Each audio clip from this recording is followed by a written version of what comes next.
possibly to low levels in the heavier showers. The afternoon will see a continuation of showers and strong winds for Northern Ireland, with the strongest winds along the north and east coasts. Feeling cold with highs of 5 Celsius. It will turn colder across the UK this evening as the winds gradually ease and showers fade away. And that's how the weather is shaping up for the rest of the day. Join me, Nana Akweer, on Fridays, Saturdays and Sunday afternoons here on GB News.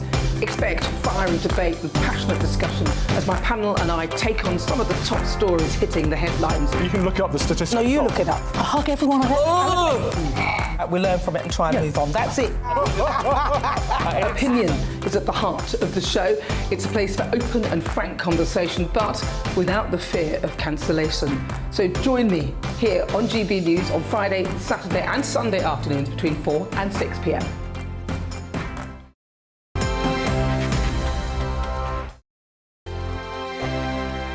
GB News is the UK's home of discussion and debate from all perspectives. To stay up to date on the latest stories, make sure that you subscribe to the GB News channel right here on YouTube. You can watch us live 24/7 across the whole world. You can also check out exclusive content and catch up on previous episodes of your favourite shows. Every day, we ask the questions that you'd ask, so why not add your voice to the conversation in the comments section? Don't forget to subscribe. We are GB News, Britain's news channel. Every night at 11 on GB News, we bring you the next day's stories the day before. Basically like time travel. If it's a big story, we'll cover it, guaranteed. But we'll also have some fun along the way. Big opinions, big laughs. Sometimes big hair. This is Headliners, the paper review show that won't send you to sleep like the others will. 11 p.m, 7 nights a week. Join us.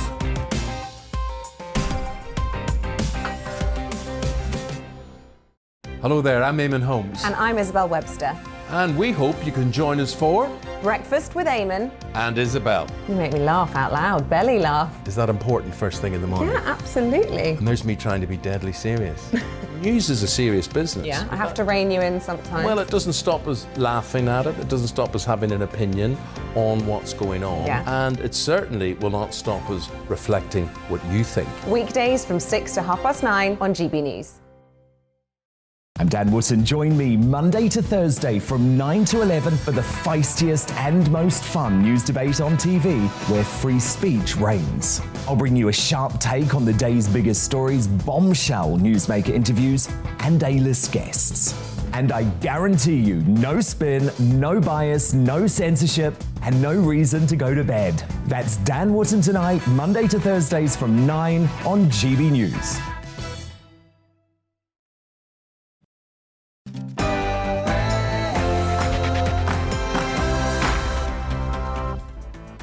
Hello and welcome to those of you watching on GB News and listening on DAB. Coming up on the show, should we curb free speech online to protect people from offence? I'll be giving my views as well as posing that very question in our cultural debate. Plus, we'll be going back to basics with Dr. David Jeffrey. He'll explain what the 1922 committee is and what powers they have in Parliament. But first, it's the news with Olivia Guthrie.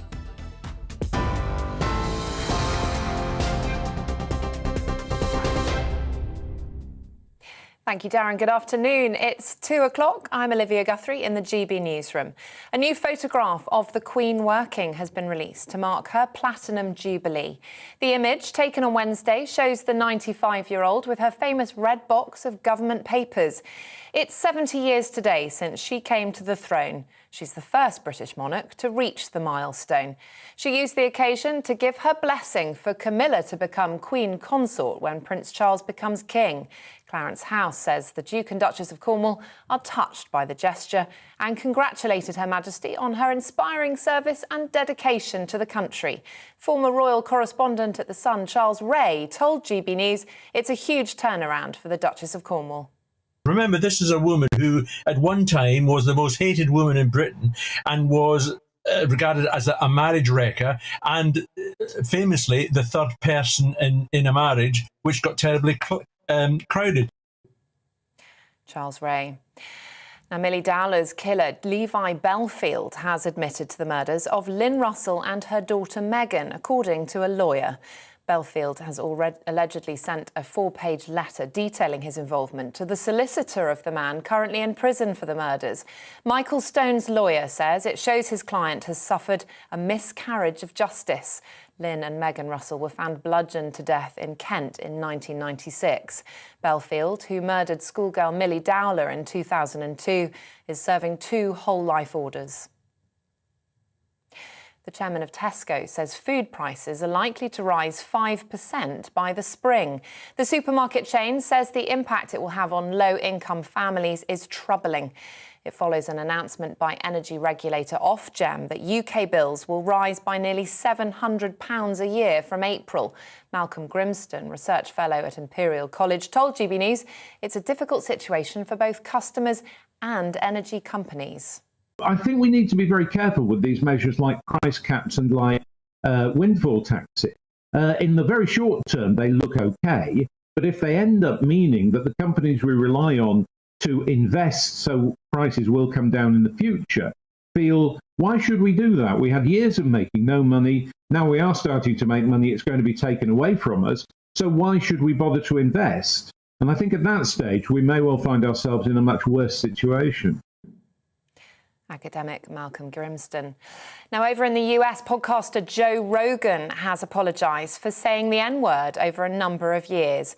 The podcaster says it's regretful and shameful after a video compilation emerged of him repeatedly using the racial slur. It follows musicians, including Neil Young, accusing Rogan's podcast, which is funded by Spotify, of spreading coronavirus misinformation. A number of high-profile artists have removed their music in protest. Back here, specialist NHS teams are being brought in to get patients fit for operations in a bid to avoid last-minute cancellations. NHS England say people not being ready due to health problems account for 1/3 of surgery appointments being delayed. Teams of nurses, doctors and care coordinators will help patients prepare for their operations from next year. The Culture Secretary, Nadine Dorries, says the government is looking into new legislation that would hold streaming platforms accountable for offensive content. It's after Jimmy Carr came under fire for what many are calling an abhorrent Holocaust joke on his Netflix special. The comedian, who's not responded to the criticism, joked about the deaths of thousands of Romani people at the hands of the Nazis. Lata Mangeshkar, the legendary Indian singer, has passed away at the age of 92. The iconic performer died of multiple organ failure at a hospital in Mumbai. She'd been a cultural icon in India for almost 8 decades and was the voice of many Bollywood soundtracks. The country has declared 2 days of national mourning and she'll be given a state funeral. And long-running soap opera Neighbours is being dropped by Channel 5, putting its future in doubt. Neighbours, everybody needs good neighbours. The Australian-based show has been on screens for nearly 40 years and is more popular in the UK than it is in its homeland. A spokesperson for the channel says the show, which is reliant on British funding, will run until August. The Daily Time drama about the residents of Ramsay Street has launched the careers of many stars, including singer Kylie Minogue and Hollywood actress Margot Robbie. This is GB News. We'll bring you more news as it happens. Now it's back to Darren.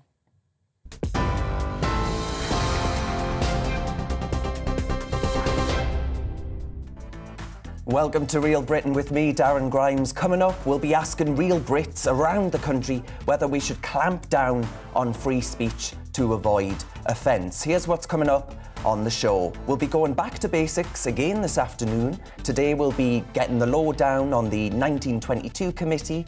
What is it, who's in it, and what powers does it have? Plus, in our Campus Clash, we'll be putting students head-to-head to debate, and I cannot even believe I'm saying this, whether universities should allow students to be given training in sex work. I know. We've got all of that coming up. We'll be putting diversity managers to the test this afternoon on scrap reform and KEEP. If you don't know their role, they promote an understanding of diversity, unconscious bias, and developing an inclusive culture. I know where I stand on that one, folks, but let's see what happens, eh?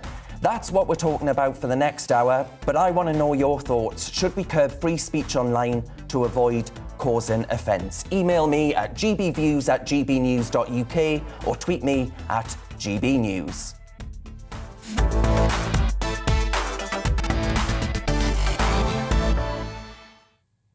So last week I was watching repeats of the BBC sitcom Last of the Summer Wine with my nana, and I found myself counting the number of moments in scenes, various scenes, where I thought, oh, you couldn't say that now, or the BBC wouldn't dare commission this nowadays, whether that be the lack of health and safety in the early 1973 iteration, or Compo's immediate cancellation as part of the hashtag #MeToo trend for his unwanted advances towards the Northern icon Nora Baddy.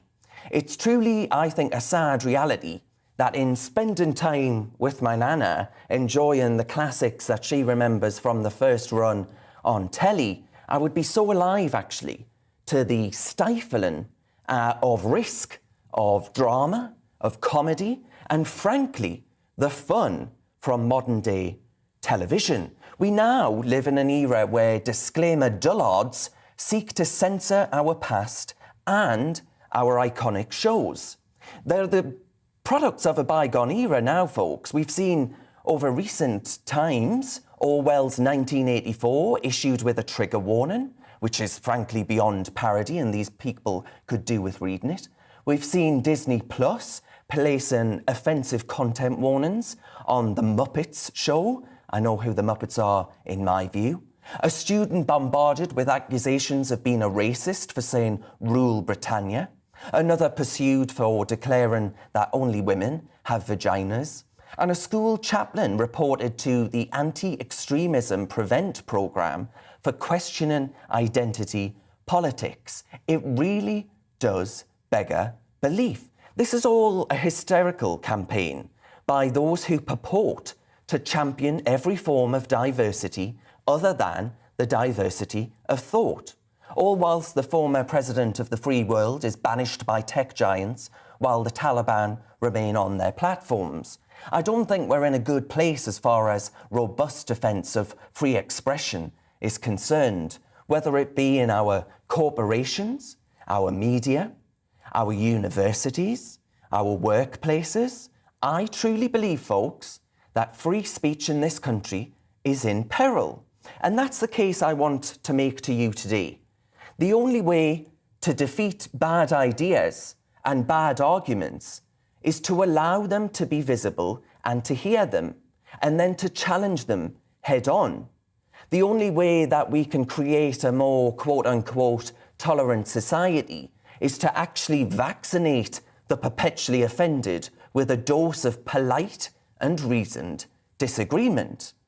Recent examples include a pretty terrible and tasteless joke by the comedian Jimmy Carr on the Holocaust and the US actress and talk show host Whoopi Goldberg, who rightly received huge backlash for saying the Holocaust wasn't about race. But what if we just outright censored their speech? What if Carr and Goldberg were left to make such remarks on new spaces created to avoid the censorious modern-day internet? If you don't challenge the view, you allow it to grow and to fester elsewhere. It reminds me of attempts to shut down the tabloid press for disinformation. When a government or a celebrity didn't like a story that attacked a newspaper. Who's the arbiter of truth here? Who gets to decide what is and isn't censorship-worthy disinformation? In the past, if you said homosexuality wasn't a mental illness, or had you, at the start of the pandemic, argued in favour of mask wearing, you'd have been told that you were spreading public health disinformation and have your speech prohibited. This is nonsense. We are fundamentally stripping the public of their right to their agency, to make their own decisions and to reach their own conclusions. In modern Britain, we hear of people being offended on other people's behalf. How about you mind your own business, frankly, and find something better to do with your life? This paternalistic and patronising quest to destroy free expression, a fundamental pillar of any free and liberal society, in the name of defeating whatever Islamophobia you can think of, well, folks, this won't end well. President Obama, he said in 2012, I nearly said there, misgendering the former president of the free world, he said efforts to restrict speech can quickly become a tool to silence critics and oppress minorities. He went on to say that the strongest weapon against hateful speech isn't repression, it's more speech. And I think he's exactly right. And almost 1 decade on from that speech, we need to start advocating more speech as the answer to advancing discussion and debate, not legislating to suppress it.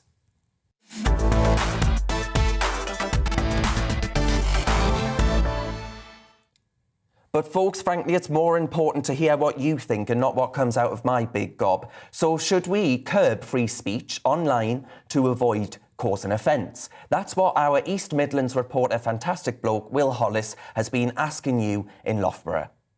I don't think they should be able to stop people from saying whatever they want to say, but I think there should be something to make sure people are held more accountable for what they say, especially when it causes harm to others and it's anonymous and they have no repercussions from it. I think in an ideal world, yes, but it's not always as simple as that because there's always different types of contexts and different types of situations, so it's very difficult. But if anyone can figure out a way how to do that, yes, to reduce harm to others, I think that would be great. I think a big part of it is also where to draw the line with free speech. I mean, you can obviously there's opinions on where you should draw the line, but actually finding that line is an extremely difficult task. I understand people's concerns of censorship and worried that it's taking away their right to free speech, and everybody has a right to view their opinions.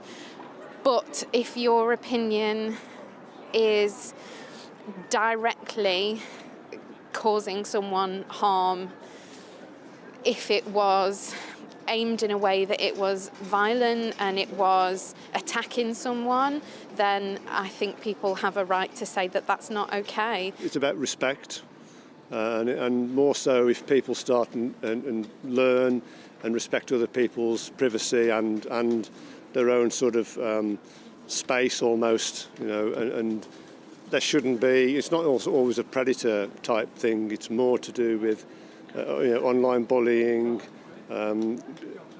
It's a bit like being a politician, I suppose. You know, you're in the public arena all the time, and it's unfortunate that people think that they can, dish the dirt or have a go at you. I think that free speech is very important, though, but there's got to be a balance, and I think sometimes these days it seems to go too far and there's too much extremism. That's East Midlands reporter Will Hollis speaking to people in Loughborough. Now, it's 2:15 there. I can't even tell the time, folks. It was announced yesterday that social media firms will now be forced to actively remove illegal content without waiting for it to be reported by users under this online safety bill. Companies are required to remove a range of illegal material, but now several new criminal offences are being added to the law, including revenge porn. So let's discuss the bill and the fine balance, that delicate balance between free speech and keeping children safe online with our two guests. Matthew Lesh from the Institute of Economic Affairs joins me, alongside Jonathan Cohen, a parent and mental health activist. Matthew, isn't there a need here? You were listening to the vox pops there from people in Loughborough. Isn't there a need to tackle online hate speech, bullying and inappropriate content?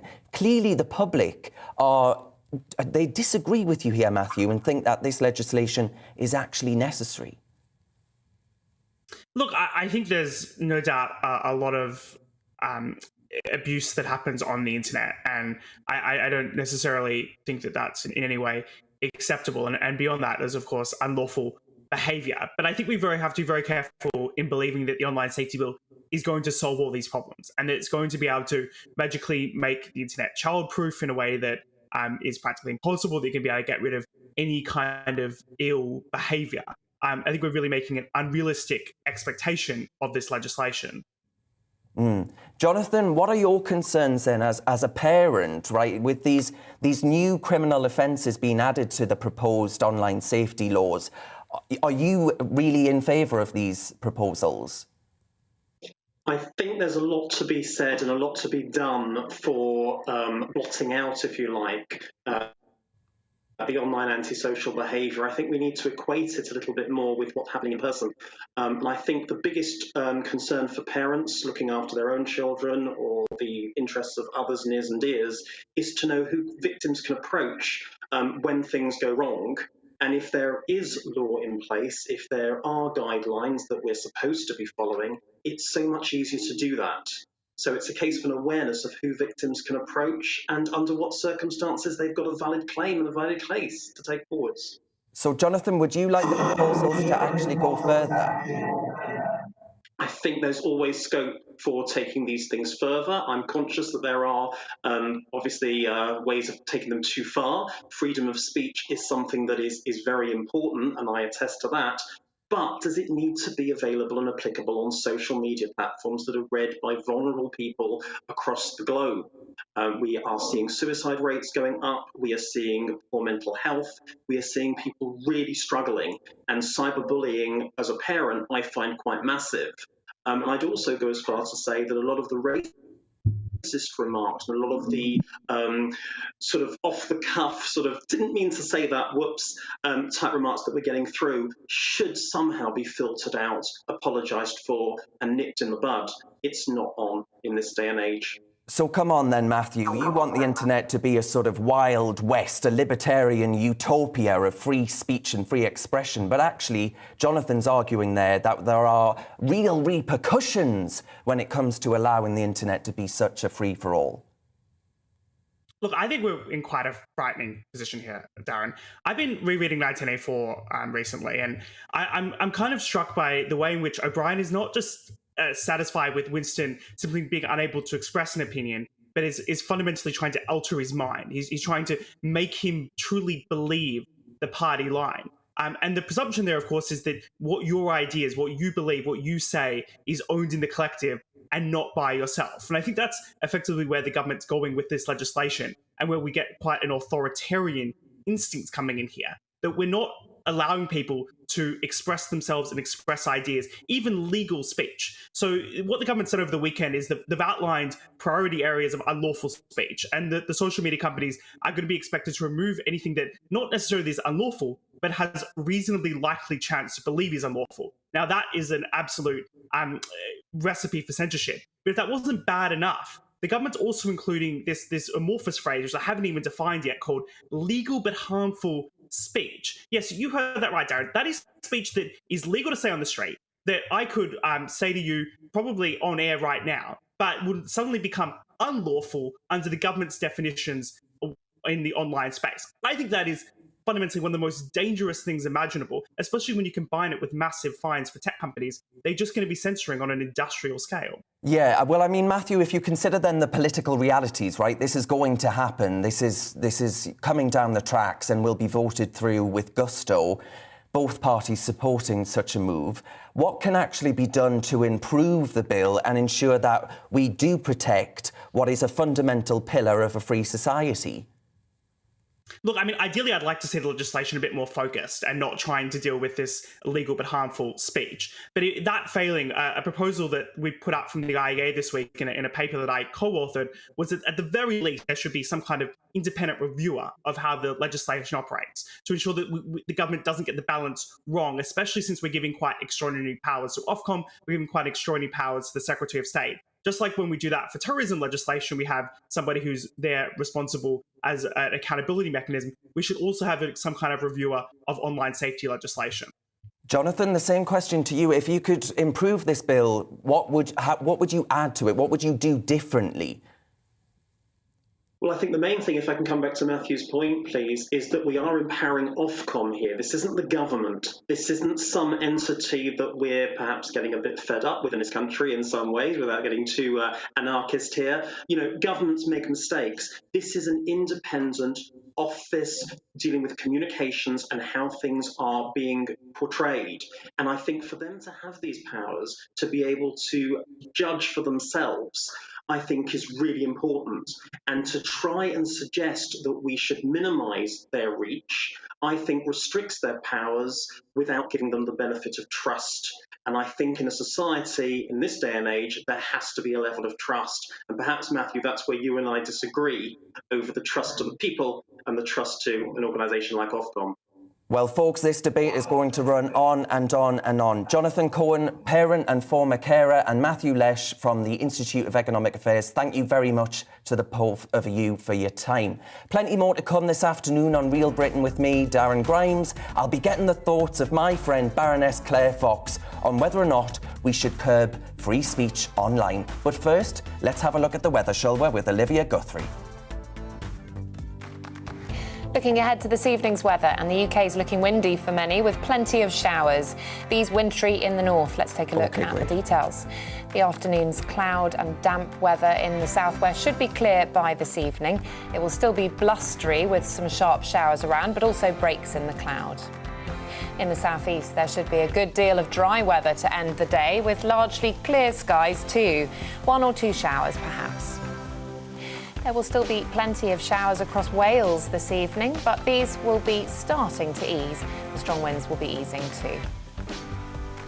Showers will still be lingering around the Midlands as we head into the evening. They won't be as frequent as earlier in the day though, and the winds will be gradually easing here too.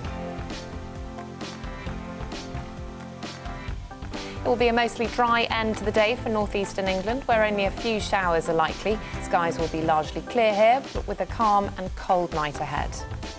The sleet and snow showers will continue for a time across Scotland this evening, with some icy patches too, though things are going to turn drier overnight with a sharp frost. Still blustery with further showers across parts of Northern Ireland through the evening, though the winds here should quickly drop out. A few further spells of rain is possible here overnight. The showers and winds will ease, turning things calm but cold overnight. And that's how the weather's looking. I'm Liam Halligan. Join me every weekday at 1 p.m. for On the Money, your daily dose of economics, business and consumer news. I've got 25 years experience covering economics and finance. We hold grown-up discussions with a host of experts who really know their stuff. We can't buy gas and store it. That was a mistake, wasn't it? I think it was a mistake. Even you, Liam, don't have a crystal ball. Inflation's a real threat. Every weekday at 1, you're On the Money.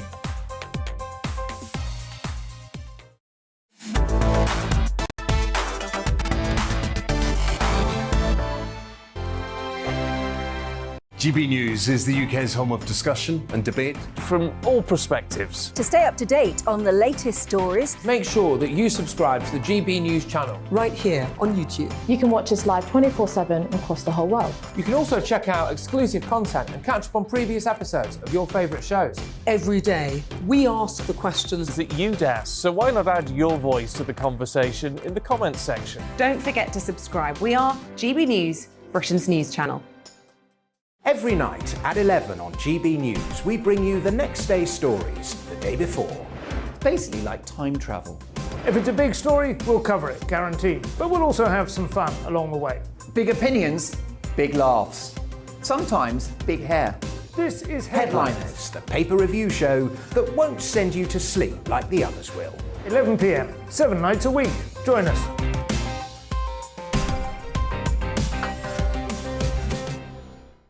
Hello there, I'm Eamon Holmes. And I'm Isabel Webster. And we hope you can join us for Breakfast with Eamon and Isabel. You make me laugh out loud, belly laugh. Is that important first thing in the morning? Yeah, absolutely. And there's me trying to be deadly serious. News is a serious business. Yeah, I have to rein you in sometimes. Well, it doesn't stop us laughing at it. It doesn't stop us having an opinion on what's going on. Yeah. And it certainly will not stop us reflecting what you think. Weekdays from 6 to 9:30 on GB News.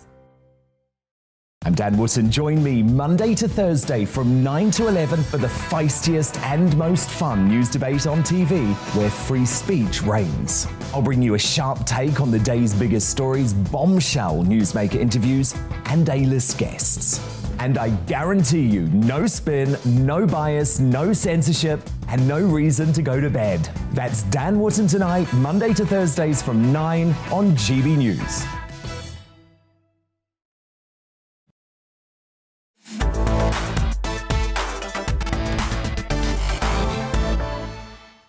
Hey, I'm chuffed to have your company. Thank you very much for joining Real Britain. I'm delighted to say I'll be joined by Baroness Claire Fox in just a moment. She's someone I've come to know personally through our efforts in campaigning for Brexit. But Claire's been a long-time writer and political activist. And what makes her, in my view, a really important voice on many issues, frankly, is that while she's previously described herself as being on the left of the political spectrum, she absolutely isn't afraid to say that she disagrees, put her head above the parapet and say, I disagree with this sort of identitarian, modern, woke, lefty agenda. And that's why I'm excited to have her on the show today. As a free speech activist, I want to know what she makes of the government's pursuit of more online censorship. Hiya, Claire. Let's bring you on. Now, Claire, I've only got you for 5 minutes, so I want to get into as much as possible. You actually do identify as someone on the left. Can I first of all ask you, Claire, what you would sort of describe yourself as being, or where you would describe yourself as being on the political spectrum? Because free speech, sometimes being a proponent of free speech, you get sort of, I guess, stereotyped as being a product of the right, don't you? The truth is that free speech has been an important part of both left and right-wing ideology for many years.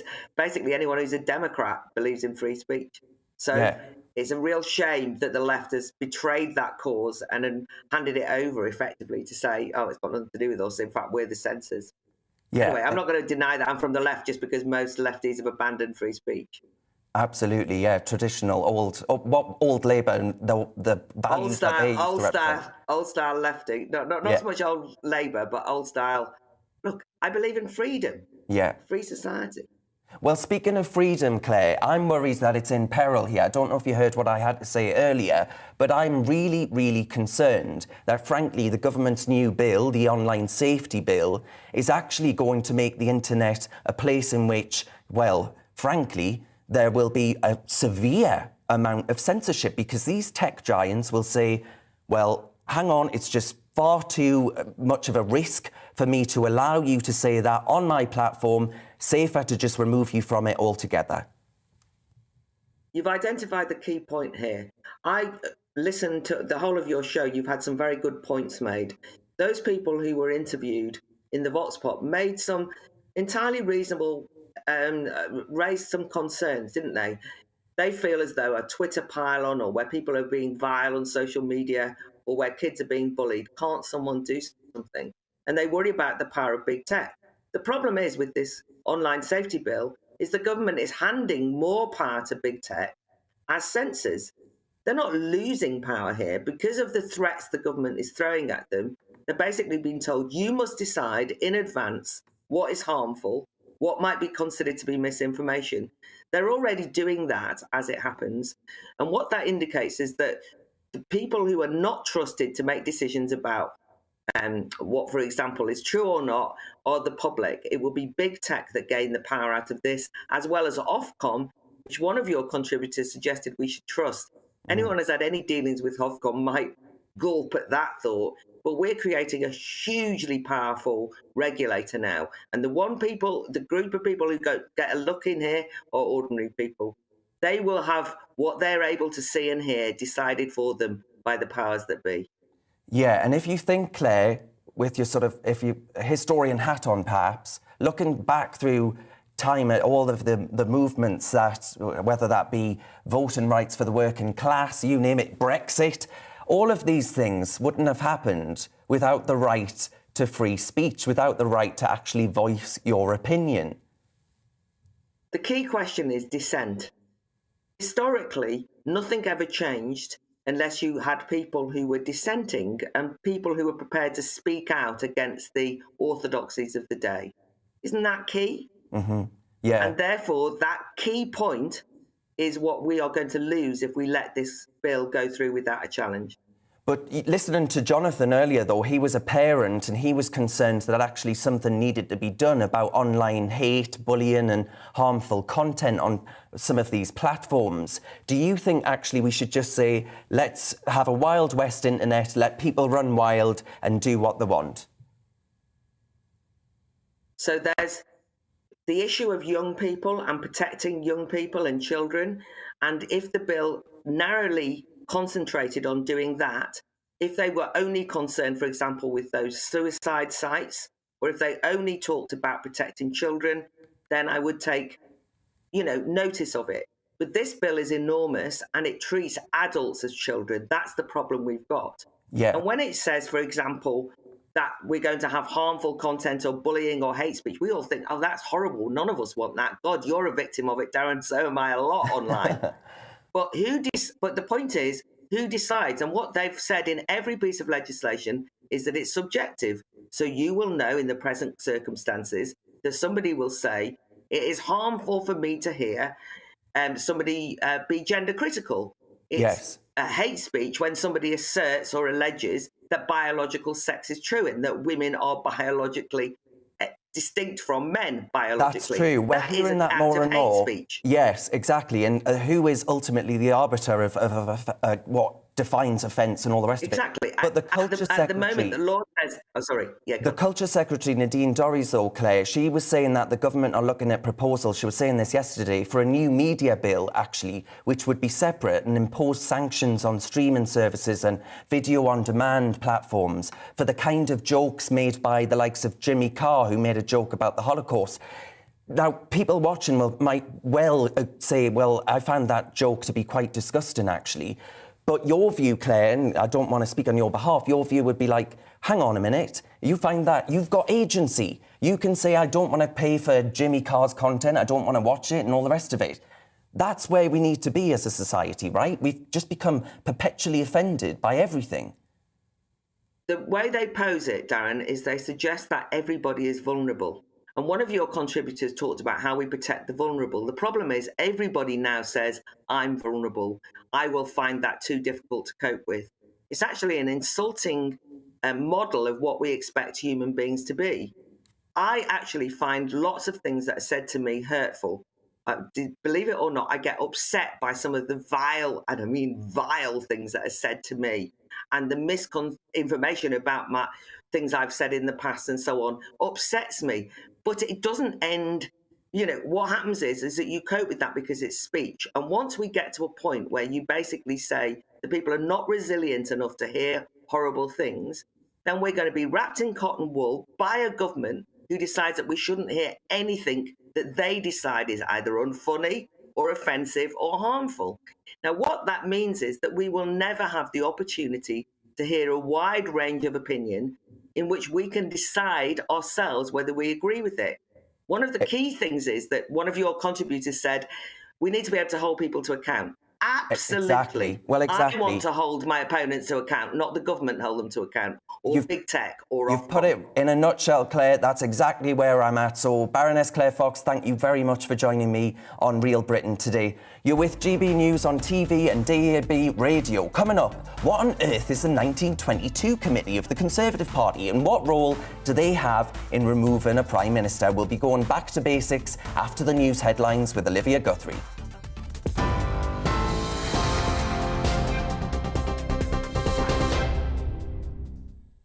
Thank you. It's 2:35 in the GB newsroom. The Queen says it's her sincere wish that Camilla, the Duchess of Cornwall, becomes Queen Consort when Prince Charles becomes King. She made the announcement in her Platinum Jubilee message as she became the first monarch in British history to reach the milestone. Clarence House says Prince Charles and the Duchess of Cornwall are touched and honoured by the gesture. Millie Dowler's killer, Levi Belfield, has admitted to the murders of Lynn Russell and her daughter Megan, according to a lawyer. Belfield has allegedly sent a 4-page letter detailing his involvement in the killings to the solicitor of the man currently in prison for the murders. Michael Stone's lawyer says the admission shows his client has suffered a miscarriage of justice. Lynn and Megan Russell were found bludgeoned to death in Kent in 1996. The chairman of Tesco says food prices are likely to rise 5% by the spring. The supermarket chain says the impact it will have on low-income families is troubling.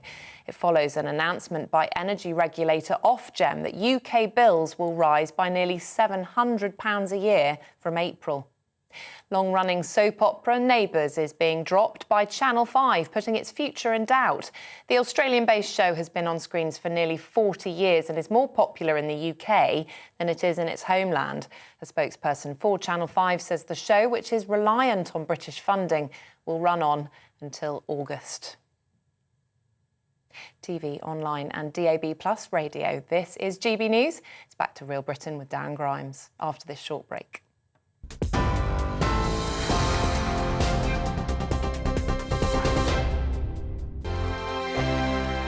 GB News is the UK's home of discussion and debate. From all perspectives. To stay up to date on the latest stories, make sure that you subscribe to the GB News channel right here on YouTube. You can watch us live 24/7 across the whole world. You can also check out exclusive content and catch up on previous episodes of your favourite shows. Every day, we ask the questions that you'd ask, so why not add your voice to the conversation in the comments section? Don't forget to subscribe. We are GB News, Britain's news channel. Every night at 11 on GB News, we bring you the next day's stories the day before. Basically like time travel. If it's a big story, we'll cover it, guaranteed. But we'll also have some fun along the way. Big opinions, big laughs. Sometimes big hair. This is Headliners, the paper review show that won't send you to sleep like the others will. 11 p.m, 7 nights a week. Join us.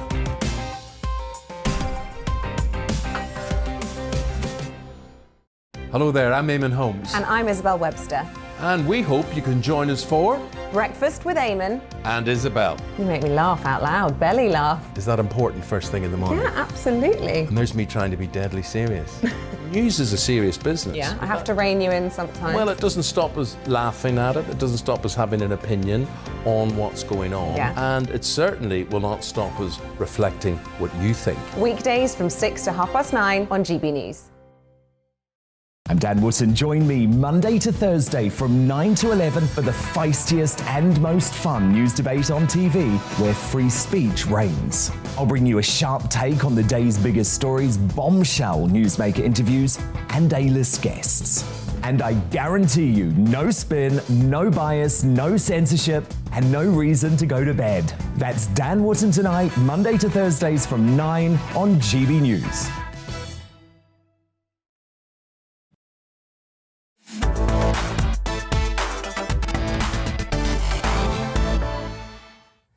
Welcome back to Real Britain with me, Darren Grimes. Cheers very much for your company. Now, the 1922 committee, Sir Graham Brady being the top chief of it, you probably remember hearing these two words all too often in late 2018 and early 2019 because the Tories were getting fed up with Prime Minister Theresa May, and it feels like ancient history now, doesn't it? But they had to go to the 1922 committee, put in letters to actually call a leadership election, and then Boris Johnson was elected. Now, Boris Johnson is facing questions over his own leadership, as we well know, and we're hearing about this committee being spoken of again. So what actually is the 1922 committee, and how does it work? Dr. David Jeffrey joins me now. He's a lecturer in British politics at the University of Liverpool. Hiya, David. David, what is the 1922 committee? Hi, Darren. Thanks for having me on. The 1922 committee is essentially like a trade union for backbench Conservative MPs. So all those MPs who aren't in government, the 1922 committee is effectively their voice to the higher-up MPs. What powers do they actually have then in the Conservative Party? Is this the ultimate, they are the supremes of the Conservative Party? In some specific instances, yes. So the Conservative Party gives a lot of power to its leadership, to its elite, to set the direction of policy, to make personnel decisions, things like that. But when it comes to the leadership election, the 1922 committee becomes especially powerful. And that happens when 15% of Conservative MPs submit a letter to the chair of the 1922 committee saying, we have no confidence in the current leader, and that precipitates a leadership contest, which is what Boris Johnson is worried about at the moment. So that's about 54 MPs at the moment.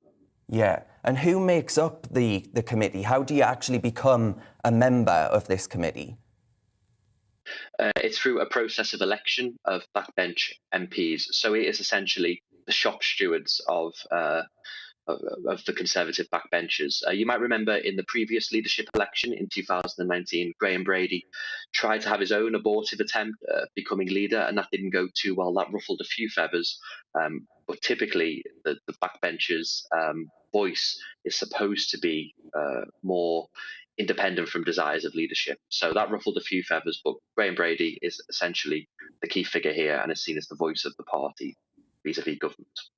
Now, there's a lot of talk about MPs writing these letters to the committee chair, Sir Graham Brady, asking for Boris to actually step down. How does that process work? I mean, what do you need to say in this letter? Is it a simple sort of, here's me signature, love, do your best to get rid of this Prime Minister I've fallen out of love with? Yeah, it's a little bit more informal than a WhatsApp message. It's not like, hi, hon, let's get rid of the PM.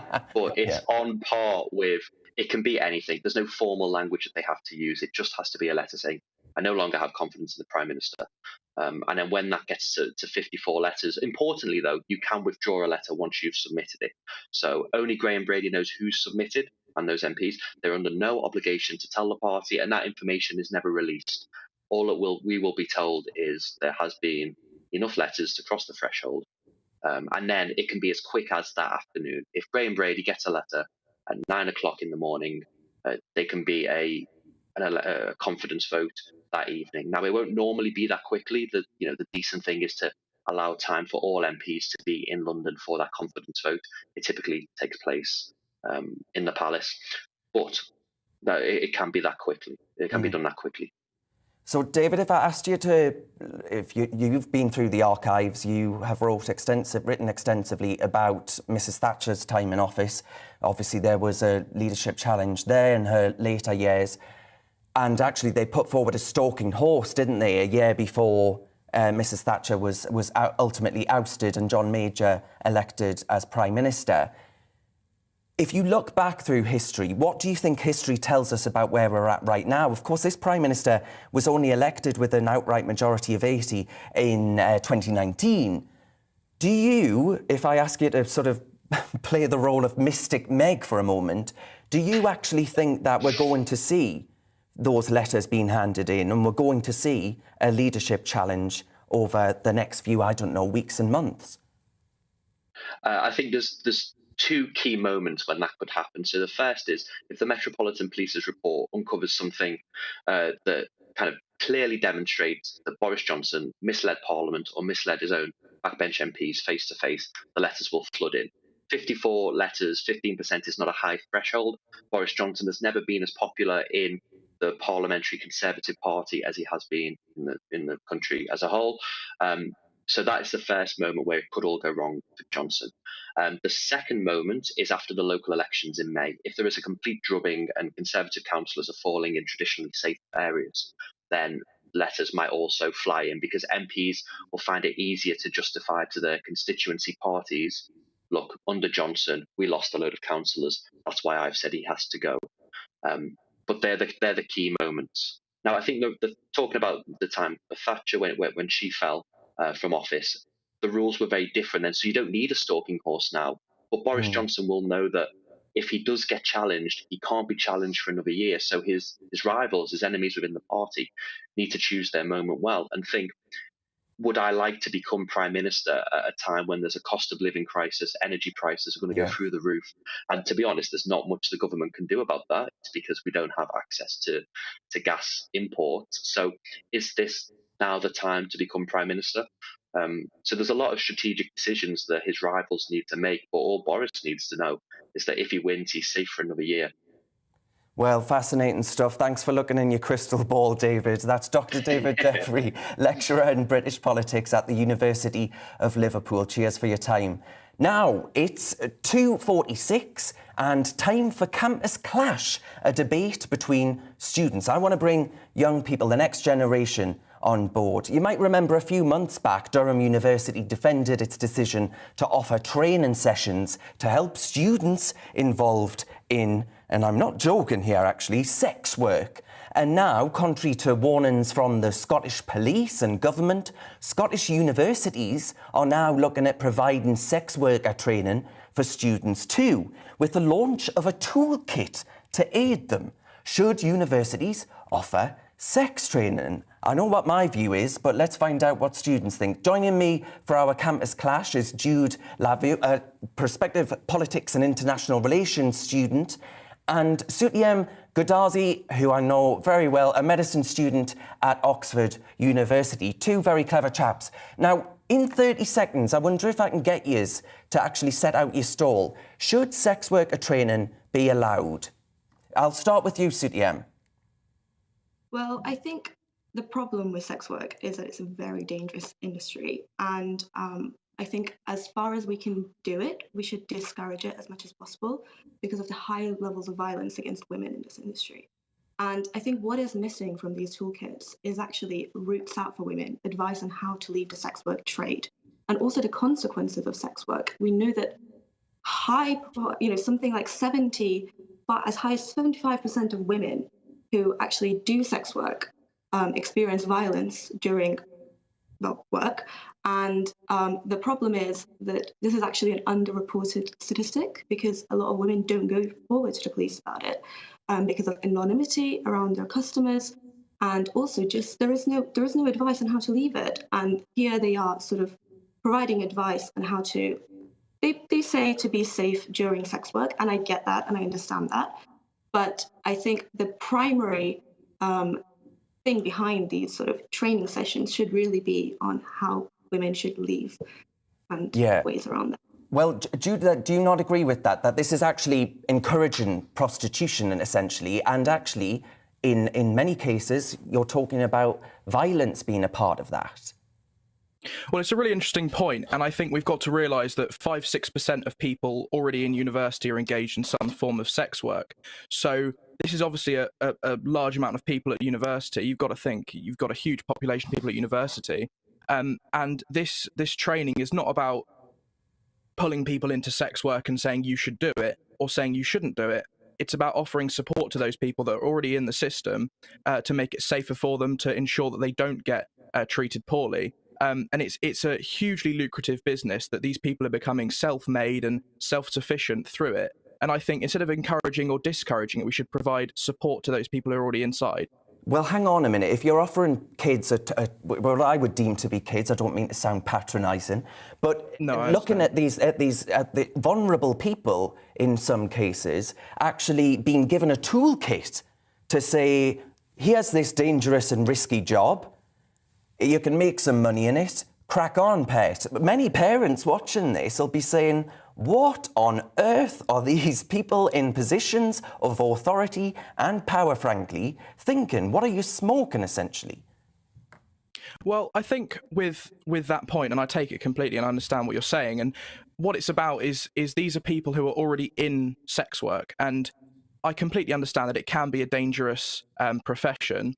And the best way to combat that danger and ensure that the least amount of people get hurt, and I think that's what it's all about. It's about freedom and making sure that, none of us want sex workers to be hurt. That's the main thing. And with education and with training and these toolkits, that will ensure that these sex workers who are already in the profession don't get hurt, don't get harassed, don't get, given these horrible experiences. Yeah, Sutyam, Can I just come in on that? Of course you can, but I just want to... The last question I'll put to you, Sutyam, you can come back to that point made there, but you're at Oxford, an august institution, world-renowned, essentially, and so has been for many, many, many, many years. But now you sort of think, well, hang on a minute, They're focusing on universities are focusing on these things. What does it say about the state of our universities when they're offering these toolkits and training for this type of work? Where have they gone wrong, essentially? I think it actually relates to the point I was about to make in that with regards to, say, freedom, I think a lot of these students are sort of coerced into taking up sex work because of their financial circumstances. And I'm very lucky here at Oxford. I'm from a low-income background, and they're throwing bursaries and scholarships at me to make sure that I don't have to turn into an industry like this in order to survive, basically. And I don't think that if your financial situation is making you consider sex work, you're effectively making a consensual decision. You're sort of being forced into it. And what I find really baffling is that Durham noticed a growing number of students turning to sex work. And instead of thinking, okay, maybe I need to lower rent, maybe I need to offer better scholarships, better hardship grants, the first point of call was, how do we support people who are in this industry continuing to be in this industry, when actually we should be giving them financial help, probably lobbying the government on maintenance, so that they could come out of the industry and not expose themselves to this amount of danger.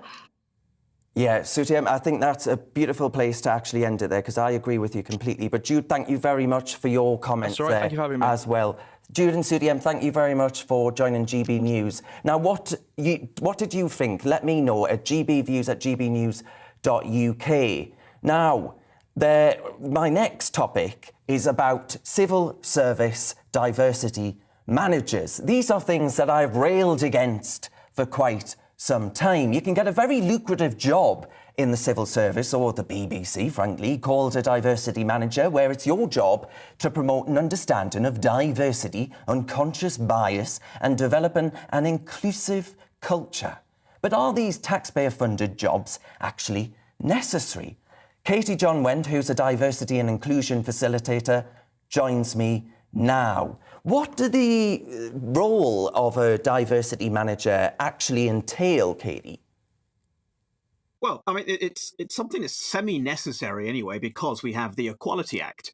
So a diversity manager, one of their roles at work is to ensure that their workplace is in compliance with the Equality Act, helping to make reasonable adjustments. And in fact, I'll steal a phrase from the current government, because one aspect of making reasonable adjustments helps us to create meritocracy, but through a levelling up of the word that I would say that is necessary and that diversity managers do, which is making sure that there is opportunity, equal opportunity of access for all. And then in our hiring biases, which we have to admit we all have, because if we're given a choice, we all hire people that look like us, feel like us, share many of the same views and values us, because we're most comfortable working with people like us. So in order to have workplaces that do reflect our society and that also provide, role models for people from different groups in society to consider entering those professions, we do need to see people like us, but people who are like the different us as well. Well, hang on, the unconscious biases do exist. Yeah. Well, people watching this will be saying, hard-pressed taxpayers, we're facing a national insurance increase where funding for the NHS is actually stretched, and there are massive waiting lists on the NHS at the moment because of the pandemic.